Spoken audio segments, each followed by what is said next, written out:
आपने बहुत इंपॉर्टेंट बात की और इसी बात से आगे बढ़ते हुए, फिल्म से आगे बढ़ते हुए, हरियाणा और महाराष्ट्र में मॉब लिंचिंग की घटनाएं हुई और आज ही राहुल गांधी का स्टेटमेंट है जिसमें वो कह रहे हैं कि बीजेपी नफरत की राजनीति करती है और इस नफरत की राजनीति से ऊपर उठना होगा इन घटनाओं पर टिप्पणी करते हुए।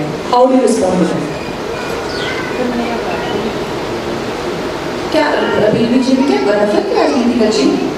जी, राहुल गांधी ने आज इनका ये स्टेटमेंट है जिसमें उन्होंने हरियाणा और महाराष्ट्र की घटनाओं को लेकर के कहा है।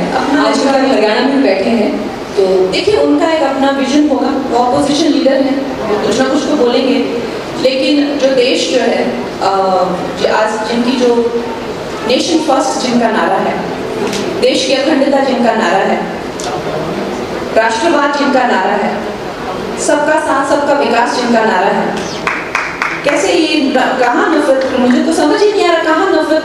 तो उनको जितना दिमाग है उतनी वो बात करेंगे।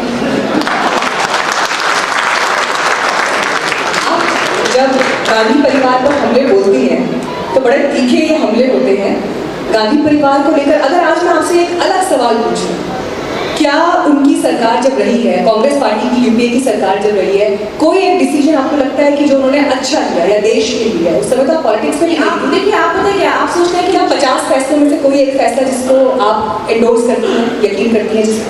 देखिए, आप मुझे ऐसा दिखाती हैं जैसे पता नहीं मुझे उनसे कोई पर्सनल बैर है। मुझे उनसे क्या ही बैर होगा बताइए। अगर मैं पॉलिटिक्स में नहीं थी उससे पहले, अगर मैं उनकी तारीफ करूँ, वो घर बुलाकर मुझे बहुत अच्छे से आदर देंगे। ऐसा नहीं है कि मुझे उनसे कोई पर्सनल दुश्मनी है या किसी तरीका का कोई रोष है। मुझे लगता है कि उन्होंने देश को बहुत हार्म किया है।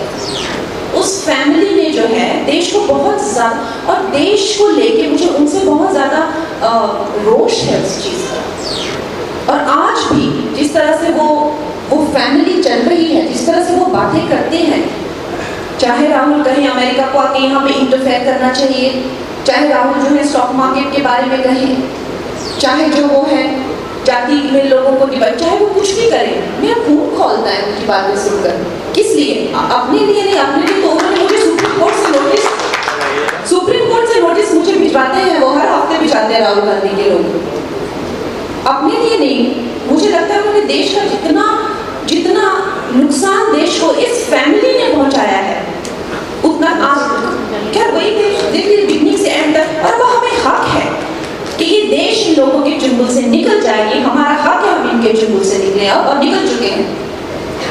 देखिए, आज आप सांसद भी हैं और अब आप पार्टी से ऑफिशियली एसोसिएटेड हैं, आप पॉलिटिक्स में कदम रख चुके हैं। बेशक कभी ये एक स्मॉल पीरियड रहा, करेक्ट करिएगा अगर मैं गलत हूँ, लेकिन मैं आपके बारे में पढ़ रही थी और जितनी जानकारी मैंने परिवार को लेकर जुटाई, आपके जो ग्रेट ग्रैंडफादर परदादा रहे हैं वो कांग्रेस पार्टी से विधायक रहे, आपके दादाजी आईएएस भी रहे, कांग्रेस पार्टी के नजदीक रहे, पिताजी को लेकर भी मैंने पढ़ा, लेकिन आई एम नॉट श्योर उस टाइम पे कांग्रेस जी होती है कि मैं ये जानना चाह रही हूँ। हाँ ठीक है, मैं लेकिन ये जानना चाह रही मेरे जो परदादा हैं वो फ्रीडम फाइटर थे, उन्होंने महात्मा गांधी जी के पास, उनके पास हैंड रिटन लेटर है महात्मा गांधी, जस्ट एक पोजीशन सिर्फ कांग्रेस की थी। जी, मैं आपकी बात समझ रही हूँ ना।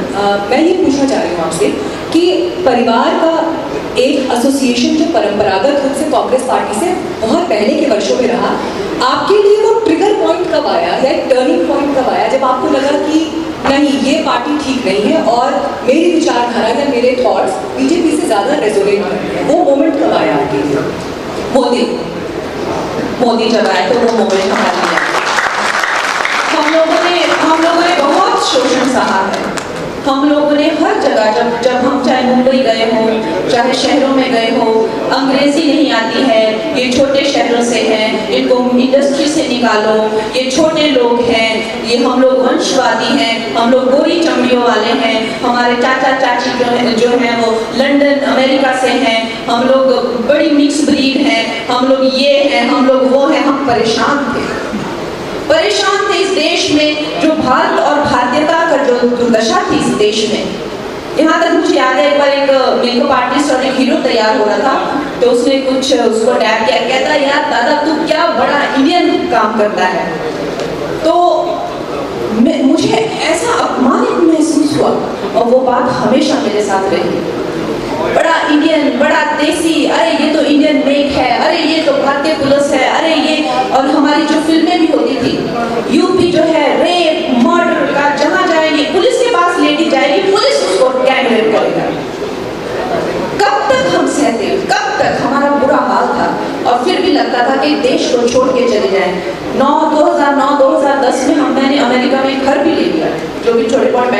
कॉन्डो कैलिफोर्निया करके कैलिफोर्निया में। मैंने कहा क्या, कहाँ जाएं, कहाँ, इस देश की दुर्दशा देख के बहुत ज़्यादा निराशावाद हो जाएंगे नहीं तो।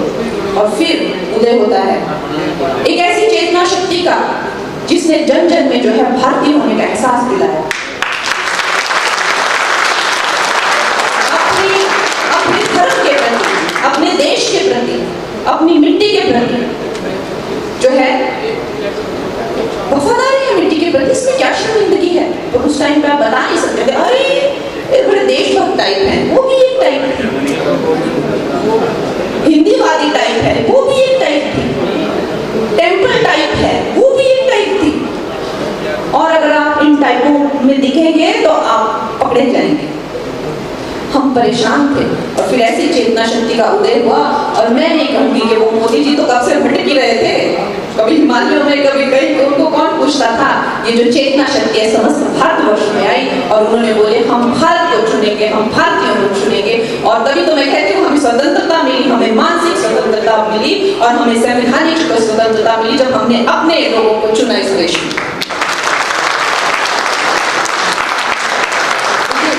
आपके इसी मोशन को मैं अब संसद की तरफ लेकर जाऊंगी।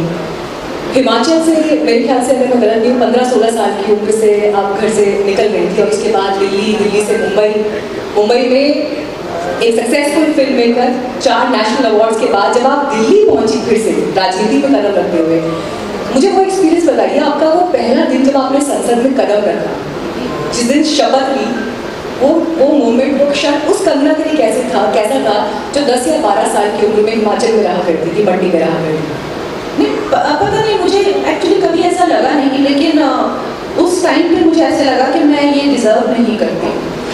मुझे ऐसे लगा कि मैंने ऐसा कुछ भी नहीं किया है कि मुझे यहाँ होना चाहिए। और उस वक्त मेरे दिल में ये ख्याल आया कि मुझे अपने आप को बहुत ऊंचा बनाना पड़ेगा इस जगह की वैल्यू करने के लिए और इससे जस्टिस करने के लिए। अब पता नहीं उतनी मानवता, उतना संघर्ष, उतनी शीलता, उतना धैर्य, उतना सब कुछ मुझ में हो पाएगा या नहीं, लेकिन मुझे बहुत छोटा महसूस हुआ उस दिन उस पद पे। आप बड़ी विनम्रता के साथ ही बात कह रही हैं, लेकिन मंडी के लोग आपको बड़ी आकांक्षाओं के साथ देखते हैं और इस देश में बहुत सारी ऐसी लड़कियां जिन्होंने कभी भी मुंबई जाने का सपना देखा होगा, जो कॉमन बैकग्राउंड से हैं, जब वो कंगना को अपने एक रिप्रेजेंटेटिव के रूप में देखती हैं तो यकीनन उनकी आंखों में भी जो सपने हैं वो और ज़्यादा फ्लरिश करते हैं। लेकिन हिमाचल से जुड़ी हुई बात मैं इसलिए बार बार पूछ रही हूँ क्योंकि बीइंग अ फेलो पहाड़ी, मैं उत्तराखंड से हूँ, तो मैं ये चीज़ समझती हूँ कि जब पहाड़ से एक इंसान निकलता है तो वो अपने झोले में थोड़ी सी धूप लेकर, थोड़ा सा वहाँ के ठंडे पानी का असर लेकर, वहाँ की फिजाओं को लेकर, बेशक वो टैंजिबल रूप में ना दिखाई दे लेकिन अपने झोले में लेकर हमेशा चलता है। और कंगना के अस्तित्व में, उनकी पूरी जर्नी में वो झोला अदृश्य रूप से हमेशा झलकता रहा है। हिमाचल का ये ऐसे नहीं, वही हमारा जो एक, मुझे लगता है कि पहली बार हमें जो है अपनी मिट्टी की खुशबू जो है पसंद आती है। हमें भी 2014 से पहले कोई पूछता नहीं था, दर दर भटकते थे। 2014 में क्वीन फिल्म आई, एक ऐसी बेटी की फिल्म, दिल्ली की बेटी की फिल्म, अपनी घर की बेटी, वो आइटम नंबर नहीं है, वो कोई वस्त्र पहन के लुभाती नहीं है, वो एक मासूम अपने घर की बेटी है, वो अपनी जर्नी पे निकल जाती है। तो मुझे लगता है कि ऐसे ऐतिहासिक चीज़ें हुई हैं 2014 में, होती ही जा रही हैं। और आज हम गांव से निकली हुई बेटियां, गांव से निकली हुई बहनें जो हैं आगे आ रही हैं और बड़े गर्व से बोलती हैं कि हम गांव की बेटियां हैं। और यही है, जैसे अटल जी ने कहा था कि हमारा जो विकास है वो गाँव का विकास ही भारत देश का विकास है, तो उसी के साथ हम चलेंगे। अच्छा, एक चीज़ होती है कि जब भी हम किसी प्रोफेशन में कदम रखते हैं तो उसकी एक तैयारी होती है, उसकी एक प्रिपरेशन होती है। अगर आप एक्टिंग के फील्ड में भी गई तो आपने अलग अलग उसके लिए ट्रेनिंग लिए होंगे या सभी काम किए होंगे, लेकिन पॉलिटिक्स एक ऐसा फील्ड नहीं है जहाँ के लिए कोई एक ऑफिशियल ट्रेनिंग या किसी इंस्टीट्यूट में जाकर सीखना है। आनंद जी भी बैठे हुए हैं बीच में हमारे, तो ऐसी कोई प्रोफेशनल ट्रेनिंग जैसी चीज़ नहीं है। लेकिन आप अपने आप को हर रोज़ कैसे तैयार कर रही हैं, या एज ए पार्लियामेंटेरियन संसद का जो एक प्रोटोकॉल है, वहाँ का जो एक डेकोरम है, वहाँ पर जिस तरह से कार्रवाई चल रही है, उसके लिए are you preparing something, learning from somewhere, just pure observation? नहीं, थोड़ा संघर्ष करके देखिए हर चीज़ का। बट मुझे लगता है जैसे हम एक्टिंग करते हैं या कोई और काम करते हैं तो एक वक्त पे आपको एक फिल्म कंप्लीट करके लग सकता है कि हाँ मेरा काम हो गया, आपको ऐसा लग सकता है।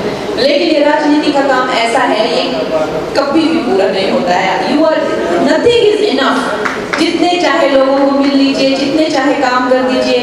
क्योंकि ऐसा भगवान की कृपा है कि हमें सारे देश में जानते हैं, सारे देशों से फोन आते रहते हैं, मेरी बेटी घर नहीं आई गंगा जी, हमारे आज पति ने ये कर दिया, ये सब कर दिया, तो आज हम इसको उठा के ले गए हैं, किडनैप हो गए हैं। तो क्या जितना हो सकता है उतना कर देते हैं। कभी कभी ऐसी भी स्थिति आती है, जैसे हमारे मंडी क्षेत्र में ऐसी बाढ़ आई, लोगों के घर ही बह गए, लोगों के बच्चे ही बह गए, तब हम वहाँ पे खड़े भी हो जाते हैं कि अब प्रकृति के सामने, इतने बड़े देश के सामने हमारा क्या ही अस्तित्व है। कभी लगता है दो आंसुओं का इतना मोल हो जाता है जितना न जाने कितना काम करके भी होता है। कई बार जो है काम करके, तो ये जो राजनीति का फील्ड है बहुत ज्यादा डिमांडिंग है और जितना भी करें उतना ही कम है। अभी तक कहीं देखा है बैलेंस। मीनाक्षी, एक्टिंग है, समय के अभाव के कारण हमें ये सत्र यही समाप्त करना पड़ेगा। एक बार जोरदार तालियां हो जाएं कंगना रनौत जी के लिए, जिन्होंने वाकई में आज इतनी बेबाकी से अपने स्पष्ट विचार हम सब के सामने यहाँ साझा किए और न सिर्फ वो अपनी फिल्मों के माध्यम से इतना बेहतरीन योगदान दे दिया है। मैम, आपका आभार व्यक्त करने के लिए मैं मंच पर आमंत्रित करना चाहूँगी श्री वरुण महेश्वरी जी को, डायरेक्टर अमर उजाला, कि वे कृपया पधारे और हम सब की ओर से कंगना रनौत जी का आभार व्यक्त करें। अमर उजाला परिवार की तरफ से जोरदार तालियों के मध्य कंगना रनौत जी, जो निरंतर अपने सफल प्रयासों से समाज में एक कुशल बदलाव लाने के प्रयास करती आई हैं, न सिर्फ अपनी कला के माध्यम से बल्कि अपने सुंदर विचारों के भी माध्यम से। बहुत बहुत धन्यवाद और आभार व्यक्त करते हैं। जोरदार तालियां हो जाए please give it up ladies and gentleman for the phenomenally talented